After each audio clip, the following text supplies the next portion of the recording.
I'm Fred Schultz, captain of Constant Pursuit, one of the most well-known paintball teams in the world today. I'm here to show you that paintball is not only safe, it's fun, and for everybody.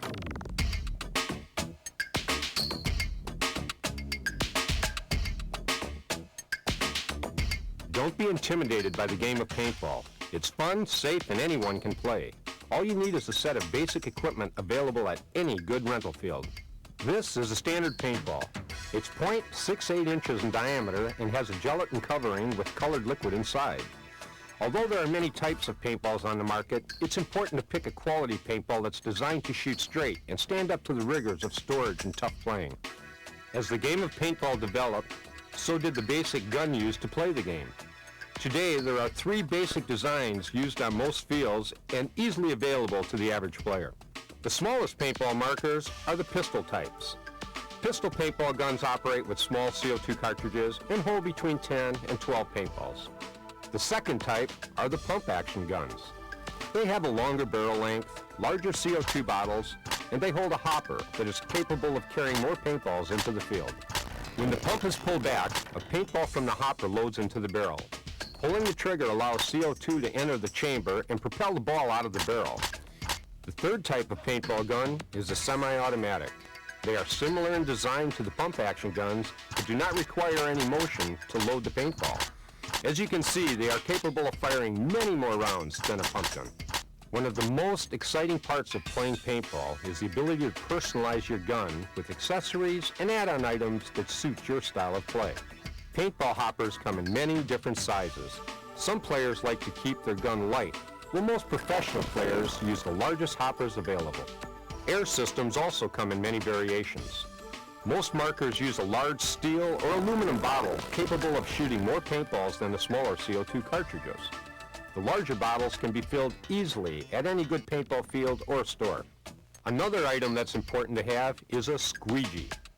The paintball squeegee is a device used to clean the inside of a barrel if the paintball breaks before it's fired. All good players carry one onto the field. Probably the single most important piece of paintball equipment you'll carry with you is quality eye protection. These goggles are designed especially for paintball and have many special features that are not found in any other type of sports goggle. Players with glasses can wear them comfortably. Air vents aid in cooling the lens and face. A dual thermal lens prevents fogging, and the entire structure is designed to absorb the impact of a fired paintball. Other safety equipment can also make the game more comfortable. Gloves protect the hands while crawling through the brush, and knee pads can protect the legs from paintball hits and impacts with the ground. Whichever type of paintball marker you choose, be sure to pick a quality product that won't let you down. Choose a company that stands behind their work.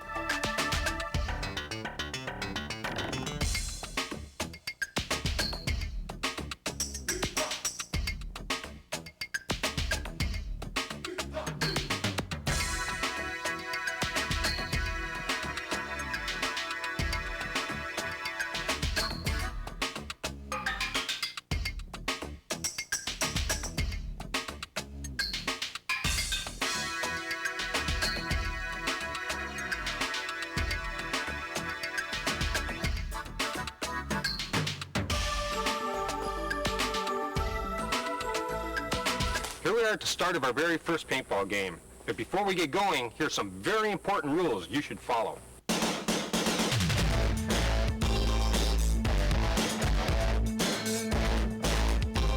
Rule number 1, never take your eye protection off on the playing field. Rule number 2, never take your gun out in public or shoot it in unmarked areas of the paintball field.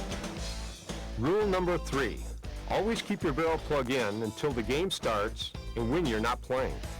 Rule number 4, avoid hitting players at short range. Most players will give up if you give them a chance, and they'll thank you for it.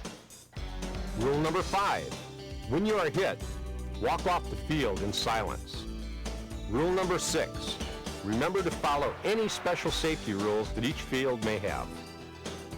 Also, one of the most important things to look for when you go to a field is the chronograph. Every field you play on must have a chronograph. The chronograph measures the speed of the paintball as it leaves the barrel of the gun. In today's play, most fields have a speed limit between 280 and 300 feet per second. it is extremely important that you follow the speed limits of the field to avoid injuring other players. Okay, you have your equipment and you know the rules. What do you say we take a look at your first engagement against another paintball player?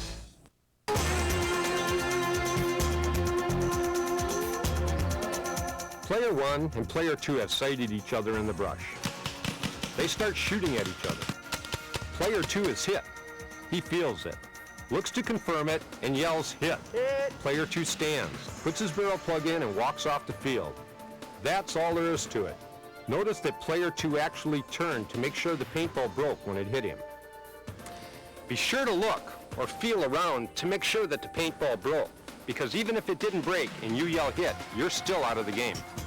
The other thing you should notice is that as soon as Player 2 yelled "hit," Player 1 immediately stopped shooting at him. If you think you've hit someone and they haven't yelled "hit," you can call a paint check on that player. Judge, check that man! Paint check! When this happens, a judge will walk over and check the other player. He will tell you to stop firing as he looks for a hit on the player's clothing and gear. If the player is clean, the game continues. Sometimes you may be in a situation where you find yourself very close to an opposing player. You both shoot it out, and the other player calls for a paint check. A judge will come over and check both players. If you're both clean, the judge will give you a few seconds to run and continue the game. All right, so you finally get hit. What really counts as an elimination? If you're hit anywhere on your body or your gun, you're out. In most fields, a hit is counted as anything larger than a quarter. Spray doesn't count. Be sure not to wipe a hit off, or you will be accused of cheating and asked to leave the game. Now that you know what to expect when you face another player, what do you say we go over some of the more popular games in paintball today? In the early days of paintball, the individual games were popular due to the few numbers of people playing. Some of these games are still a lot of fun today. The basic individual game is played in the woods and has each player pitted against every other player. A series of flags are positioned in the field. The object of the game is to either capture as many flags as you can or eliminate the other players.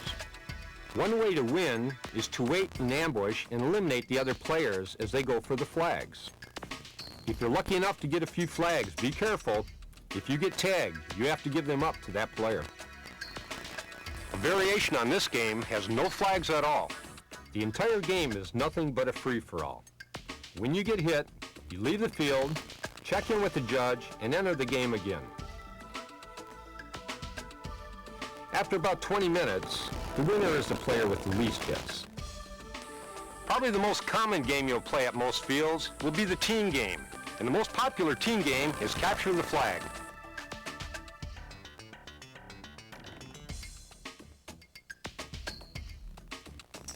The game is played in the woods with two teams starting at two different bases. At each base, a flag is hung. The object of the game is for each team to advance to the other team's base, grab their flag, and return it to your team's base. If your team is able to grab the flag and the player running with it is hit, the other team has to defend the flag in that new position. Some fields allow the team to take the flag back to their base to defend it. Another very popular team game is Speedball. Speedball is played in a small area with bunkers or barrels. The teams start at opposite ends of the field, and the goal of the game is total elimination of the other team or center flag. Speedball usually happens very quickly due to the short ranges and numbers of people playing. Watching your angles is the most important aspect of this game. You really have to pay attention not to expose yourself over the barriers. Another form of team play is the trail game. The basic game is played on a road or trail with both teams starting at either end. A single flag is placed in the center of the field. The object of the game is to grab the flag and move it past the starting position of the other team. The only catch is the flag cannot leave the trail. If a player is carrying the flag, he has to drop it on the trail to take cover. As with Speedball, a great deal of paint flies around a game like this. Now that you have a basic idea of the game, it's time to talk strategy and tactics. In the basic game, your team will be made up of two parts: an offense that goes after the other team's flag, and a defense that remains behind to protect your flag. Some teams are very aggressive and leave no defense, while other teams leave everyone back and wait for the other team to come to them. Whichever strategy your team uses, here are a few tips. Tip 1. Before the game begins, assess the other team's base. Keep your eyes open and ask yourself these questions. What kind of guns do they have? Do they have enough air and paint for a long game? Is their base easy or hard to defend? Did anyone overhear their plans? Tip 2. If your team splits up, try to pick squads with natural groups of friends and coworkers, as they usually work better together. Tip 3. Have 1, 2, or even 3 backup plans. In paintball, things change quickly. Be ready for anything. Tip 4.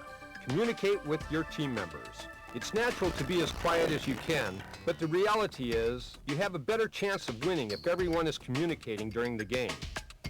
If you see someone moving ahead, yell their position out. Right there in front of you. Not only will it stop them in their tracks, but chances are one of your teammates has a better shot at them. One of the worst mistakes you can make is hitting your own player. Even worse is to hit them when they're running back to your base with the opposing team's flag. Have a code word that everyone knows so this won't happen. Blue team coming in, blue team coming in. Now that you know some of the general do's and don'ts of paintball, I want to get into some of the finer points of offense and defense. The typical defensive strategy involves leaving almost all of your team behind to defend the flag.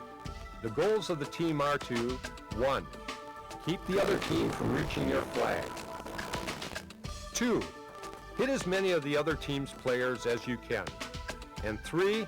Send an offense out after you have eliminated most of the other team's players. Although this may sound simple, there are a few disadvantages to this strategy. For the first part of the game, everyone will be sitting and waiting. This can be hard on the nerves, and you won't know where the other team is until they reach your fort. If the game progresses too far before you send an offense out, your team could be in big trouble. The other team knows exactly where you are, and the final battle will be at your base. Whatever degree of defense your team chooses, here are a few tips to keep in mind.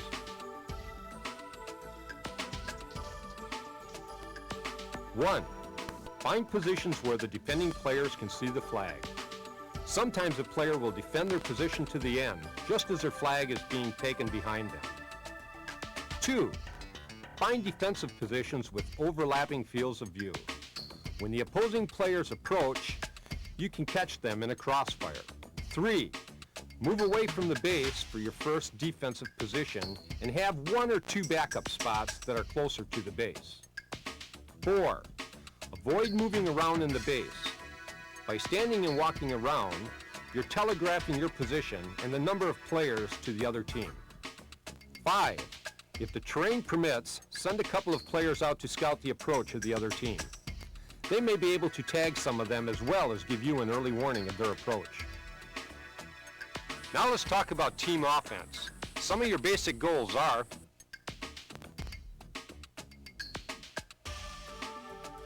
1. Locate the other team's flag. 2. Coordinate with your squad to capture the flag. 3. Capture the flag and return it to your base to win the game. Although this sounds simple enough, a successful offense requires teamwork.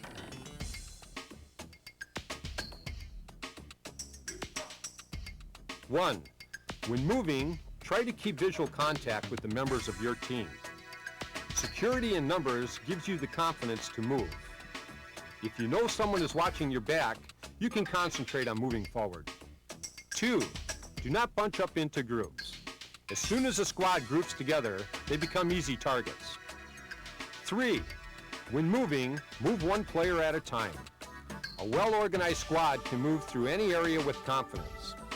If an opposing player is spotted, the other members of your team can cover or assist you in eliminating them. Now that you know the basics of team offense and defense, we can concentrate on individual skills. When moving from one area of cover to another, Look for large areas of brush or trees to hide behind.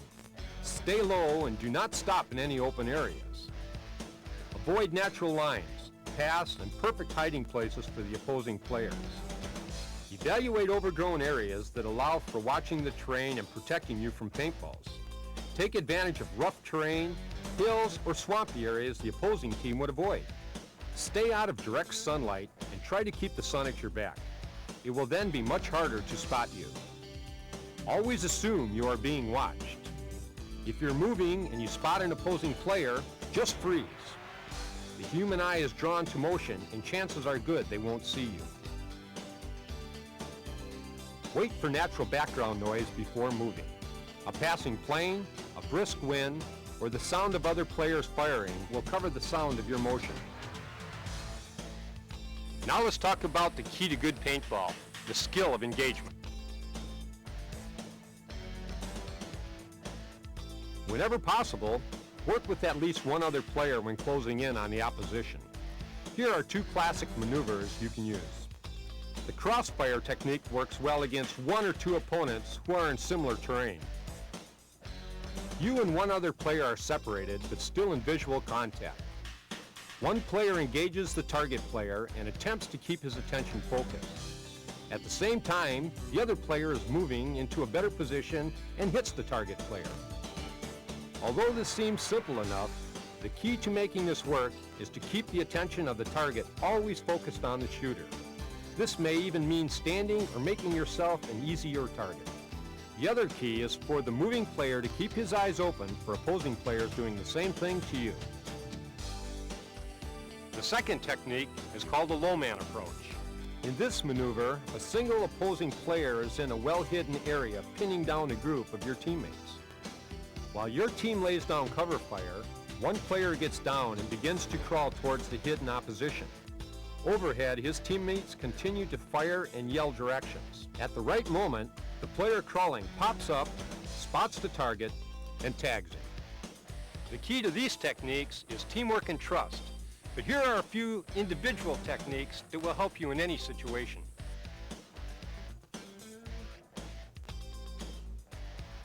1. Always get the initiative.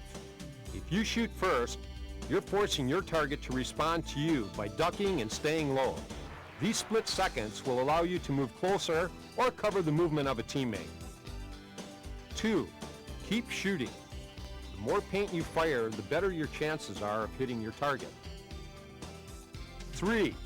Be unpredictable. At some point, you'll find yourself facing 2 or 3 opposing players while hiding behind a base or tree. Pay attention to your cover and avoid popping up in the same place repeatedly. 4. Control your excitement. When you finally reach the opposition's flag, don't be blinded by the possibility of winning the game. Take your time and look for opposing players. The best way to lure you in is to lay low and wait for you to go for the flag. That brings us to our last area of concern, individual defense. Here are a few tips to keep in mind.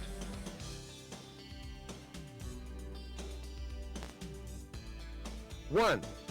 Break contact as soon as possible. When you're taking fire from all sides, you want to get out of there. Don't try to fight it out. Back up, coordinate with your team, and try another approach. 2. Keep moving away from the area in a zigzag motion until you're out of range. 3. If you get caught completely by surprise and all else fails, hit the ground. When you're as low as possible, it becomes very hard to see, let alone hit you. Now that you have a good grip on the basics of paintball, let's take a walk through our first game.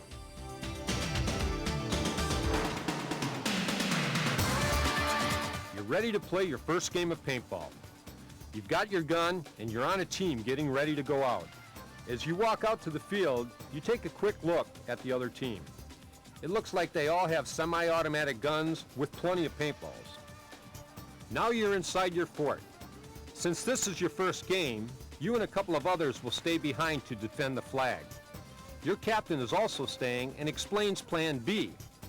We're going to defend until there's only 10 minutes left in the game.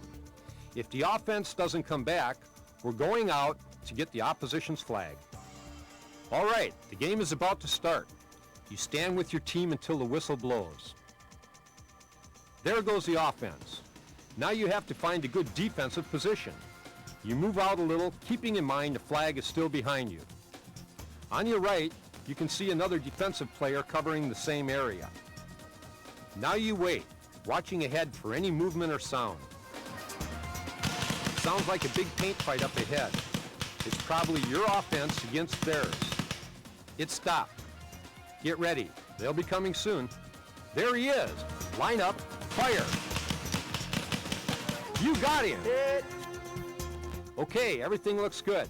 The flag is still there, but there's only 10 minutes left in the game. Time for Plan B. You move out with the other players.